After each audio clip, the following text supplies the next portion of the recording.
Good morning, students. Today we are going to learn about the next topic of our discussion, and it is curriculum.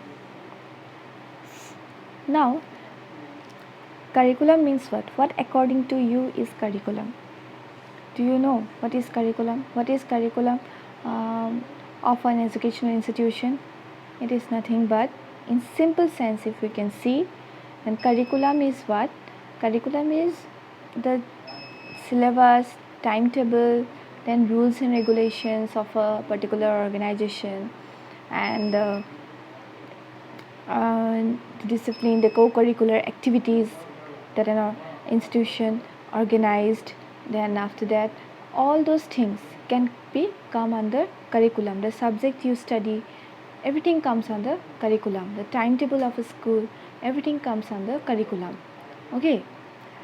Now let's see about its meaning. Curriculum means what? It is just can be considered as the prescribed course of study for reaching the educational goal. Okay.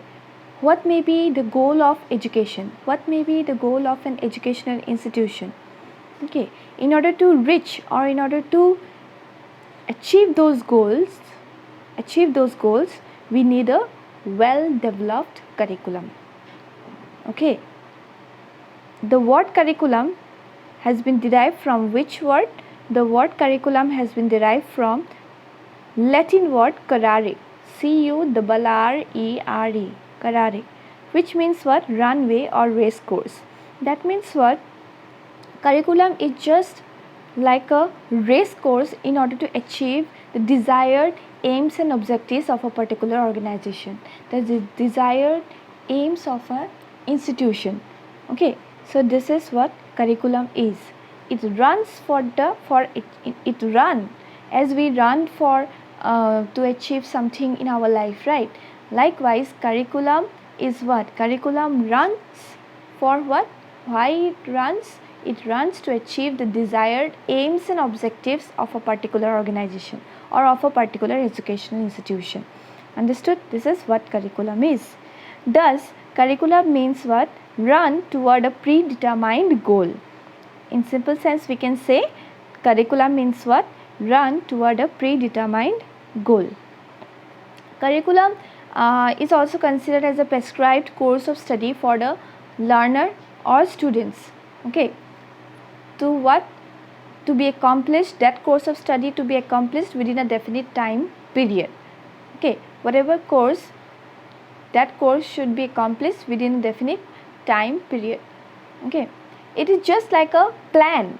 Curriculum is just like a plan. Okay. As we plan for a tour, as we plan for to doing something, likewise curriculum is also a plan. A plan of what? Plan of educational work, plan of different educational work which to be followed by the students, teachers and other authority concerned of an educational institution. Okay, this is what curriculum is. It is just like it also can be considered as totality of experience that may be provided by an educational institution. The totality of experience, from those experience from the curriculum of an education institution only, the student can able to develop themselves in all side, like all round development. That all round development of a student is possible just through different experiences that they can able to gather from a particular institution, right? And curriculum is that curriculum means totality of experience. Okay, curriculum means totality of experience that provided by an education institution. Who provide this experience provided by an education institution to whom? To the students. For what? For all round development of the students. Understood? So this is what curriculum is. After that, we must know a definition, at least one or two definition you must have to remember. Okay, here I have given a very beautiful definition. It was given by Cunningham. According to Cunningham, curriculum is what? Curriculum is a tool in the hands of the artist. Okay, curriculum is what? It is a tool in the hand of the artist to mold his material according to his ideals in his studio. Now see, it is just considered as what? It is considered as a tool, as a technique, as a material. Okay, for whom? For whom? In the hands of the artist. Curriculum is a tool, in the hands of the artist. Like for example, book is also book is like a tool, right? Book, it is a tool in the hand of the teacher. Book is just like a tool, it plays the role of a tool in the hands of the teacher, right? And curriculum is what? Curriculum is also a tool in the hands of the artist. Artist means teacher. Why this tool is needed? This tool is needed to modify the behavior of a pupil, to modify the behavior of the student. That means to mold his material. Who mold his material? Who tries to modify the behavior of a student? The teacher, right? That's why through curriculum, through well defined, through well planned curriculum only, a student's behavior can be modified by the teacher. Okay, that's why curriculum is considered as a tool which help in molding the behavior of a pupil according to what? According to his ideals. That means that ideal is the aims and objectives. Okay, what aim to be kept in order to modify the behavior of the student in his studio. Where to studio? In his studio, that means it will be school. Okay, not studio. In on the bracket it will be school, SCHOOL, school. In his studio means school is the studio. Okay, so where to modify the behavior of a pupil, where to modify the behavior of a student? In school. Understood? By whom? By teacher, by keeping some aims and objectives, how to modify the behavior. Understood? So this is about a very wonderful definition given by Cunningham. Now there are different types of curriculum, okay, that you must know. Some curriculum are subject centered, some are activity centered curriculum, some are experience centered curriculum, some are child centered curriculum, some are rigid curriculum, and some are flexible curriculum. Now regarding subject centered curriculum means what? The curriculum which specially resolves the academic subjects like literature, grammar, mathematics, science, social science, whatever subject that you study in your academics, in your school, it is and of a particular level of education, like in primary level what subject you learn, in secondary level what subject you learn, in higher secondary what are the subjects that you are learning, in your degree what are the subjects that you are learning. Everything will become under subject centered curriculum. That means curriculum focus on different subjects. Okay, here the main center is the textbook. The textbook of different subjects. Textbook is more important than the learner according to this type of curriculum. Okay, so this is subject centered curriculum. After that, activity centered curriculum. Activity centered curriculum is what?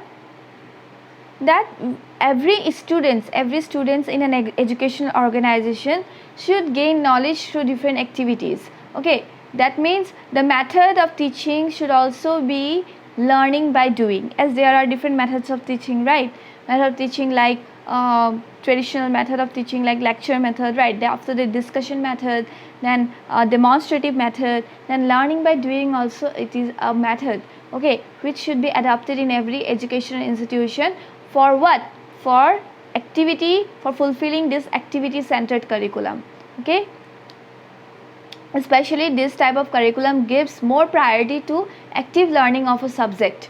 Actively, how actively you can learn a particular subject without only because bookish knowledge, whatever it is given in your book only, it can't fulfill your every desire, right?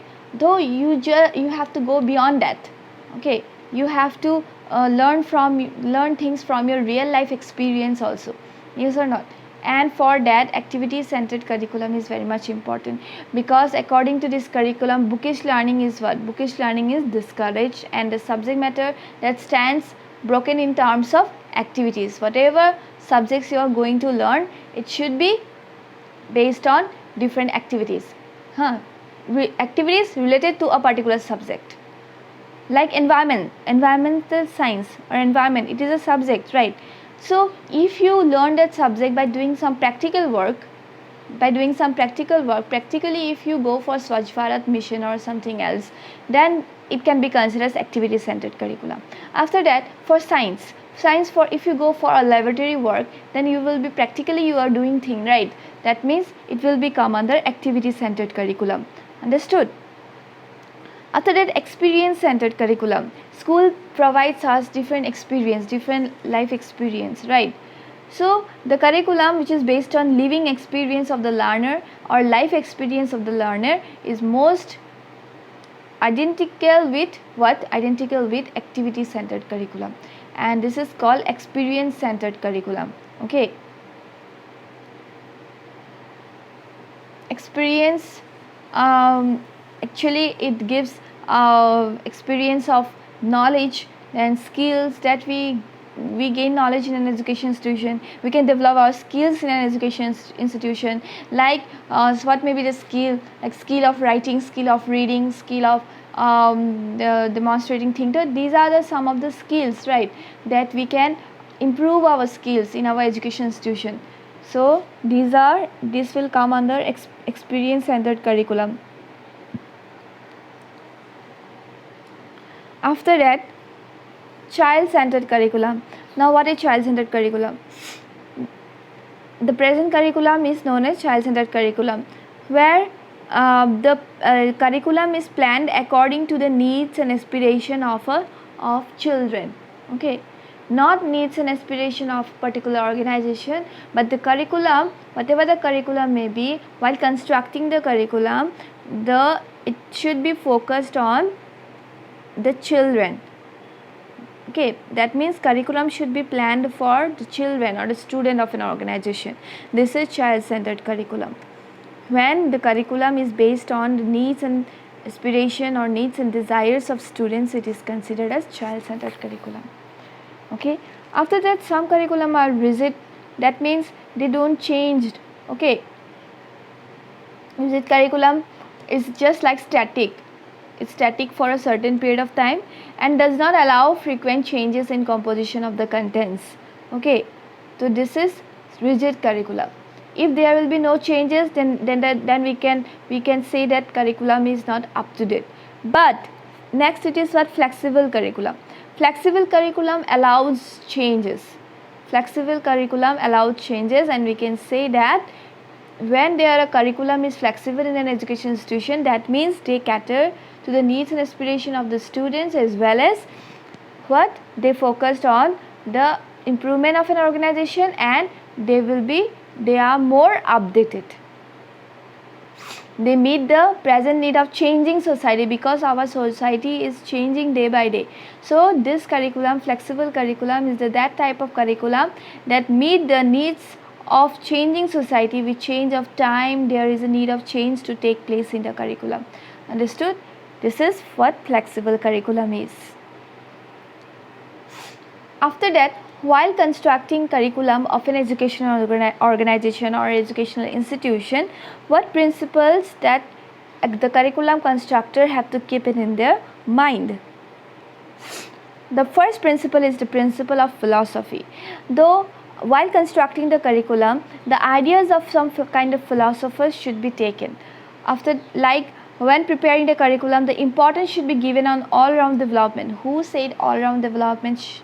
There must be all-round development. Mahatma Gandhi. So Mahatma Gandhi is also a philosopher. Mahatma Gandhi was also a philosopher, and according to him, there must be all-round development. All-round development, when we say all-round development, when we can develop ourselves physically, mentally, socially, emotionally, that means that we are developing ourselves as a whole, and this is all-round development. Okay, so while constructing the curriculum, this philosophical aspects of some philosophers should be of great concern. After that, principle of psychology. The curriculum should be psychological in nature. Why the curriculum should be psychological in nature? Because in an education organization, particularly in a classroom, there are different individuals. There is an individual difference among different students, right? That keeping in view while constructing the curriculum, the individual's physical and mental needs, interest, aptitude, ability, capability, nature, and their attitude, all those should be covered. All those should be covered and it should be given importance. For whom it is needed? It is needed for those who are constructing the curriculum, who used to construct the curriculum. So while constructing the curriculum, the individual difference, its physical and mental needs, its interest, what student need, what students interest, what's their aptitude, what's their ability, what's their capability, what's their nature, everything should be of great concern. Okay, so this is principle of psychology. After that, principle of child-centeredness. In here also types of curriculum you have you came to know about child-centered curriculum, right? And it is also come under the principle of curriculum construction. That means while constructing the curriculum constructors should focus on the needs of the child. Based on the need of the child only, the curriculum should be constructed, okay, so that this child needs can be fulfilled in a particular organization. Understood? This is principle of child-centeredness. After that, principle of activity-centeredness. Now what is activity-centeredness? That means where there is activity. Like curriculum should be centered around what? Centered around different activities of children in which they are naturally interested. The activity, there should be organization or opportunity of different activities for students according to their interest. Okay, it is therefore emphasis should be given to learning by doing. Learning by doing, when learning by doing method can be adopted in an educational institution, then there will be possibility of this principle, that is activity centeredness. After that, principle of vocation. Now according to Mahatma Gandhi, with formal education, vocational courses should also be included, right? So for that, curriculum should have provision for different vocational courses or vocational education. Vocational education, why? So that the students can choose their means of livelihood, like what to do in their life, how to earn money, how to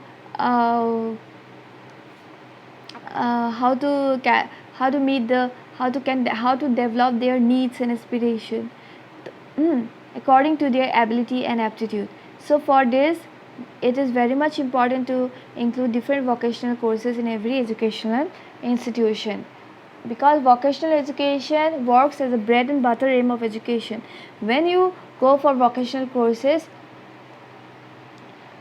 it will help you to earn something in your life. Okay, so that's why, because only formal education can't fulfill the needs of the student, can't fulfill the needs of an individual. So for that, vocational courses is very much needed. So this is the principle of vocation. While constructing the curriculum constructors should focus on including different vocational courses with that of formal education. After that, defects of present curriculum. Now let's see what may be the defects of present curriculum that we can see nowadays. It is what? It is narrowly conceived. First, it is the narrowly conceived. That means the present curriculum is narrowly conceived. Why it is considered as the present curriculum is narrow? Because it cannot give a comprehensive view of knowledge. Okay, the students should only prepare for the exam, and they have to give the exam. Whether they have understood, not understood, doesn't give importance. Okay, so for that, because it gives a wrong impression that curriculum is no more than this lesson to be prepared for examination. So that's why it is considered as narrow. After that, bookish and theoretical. Our curriculum is bookish and theoretical. The present curriculum is what? It is based on books. Whatever it is given in the books, you just learn and you have to pass the exam. It's not practical. In most of the cases, we can see our curriculum is not practical. So this is one of the problem or defects of present curriculum.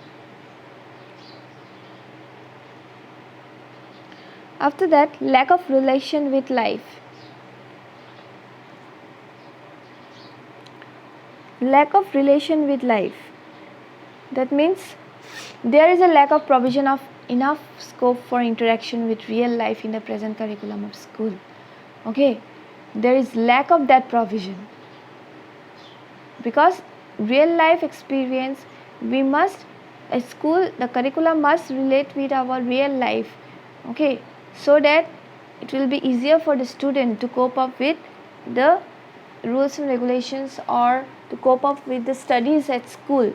So for that, it become a problem that there is no any such kind of relation with life in the curriculum. After that, the next point, it is lack of correlation. The present curriculum is failed to establish that such kind of correlation between various subjects of curriculum. As in the curriculum, various subjects also comes, right? So that curriculum, there is not any kind of correlation between the subjects in in other curriculum. So for that, what we need subject correlation, right? One subject should be related to other, so that it will help to understand the thing more better. So this will come under the defects of present curriculum.